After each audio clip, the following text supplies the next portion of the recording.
But first, we want to talk to 2 News reporter Aaliyah Seabrooks, who's joining me live outside the Dayton International Peace Museum here now. With that NATO Spring Summit in town, we have been doing a lot of looking back in history at the signing of the Dayton Peace Accords almost 30 years ago. Negotiations between the presidents of Croatia, Bosnia, and Serbia happened at Wright-Patterson Air Force Base right here in the Miami Valley, and that agreement ended a 3-year war. So Aaliyah is here now to talk about that agreement. You talked to U.S. Ambassador Tony Hall about what it was like to witness that signing and more on that rich history there. Aaliyah, what did he tell you? Well, Brooke, Tony Hall says that he remembers the tension that he felt as those world leaders met in Dayton to discuss a deal for peace. And he says that at a time when thousands of people were dying, the city of Dayton offered hope to those countries. It was large. It was exciting. It was almost like a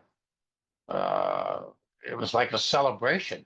U.S. Ambassador Tony Hall recounts when the Dayton Peace Accords were signed and how local residents reacted to the international meeting. Tony Hall, who is a Dayton native, says that one thing he remembers most are people gathering outside of the perimeter of the Wright-Patterson Air Force Base to pray. And they were there prior to the meeting, they were there during the meeting, and they were there after the meeting.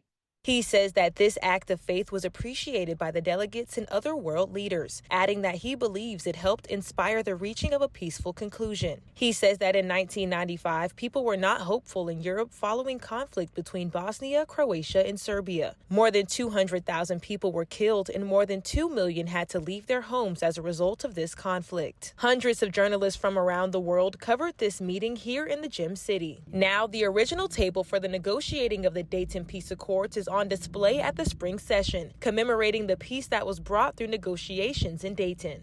They had this amazing peace accord that was signed in our backyard, which is Dayton, Ohio. And it's kind of hard to imagine, but it was a great day for Dayton, and we're very proud of it. Now, the U.S. ambassador says that when he travels around the world, he still has people ask him about the signing of the Dayton Peace Accords and what it meant to the city. All right, Aaliyah, thank you. A historic reason for the assembly being held here this weekend.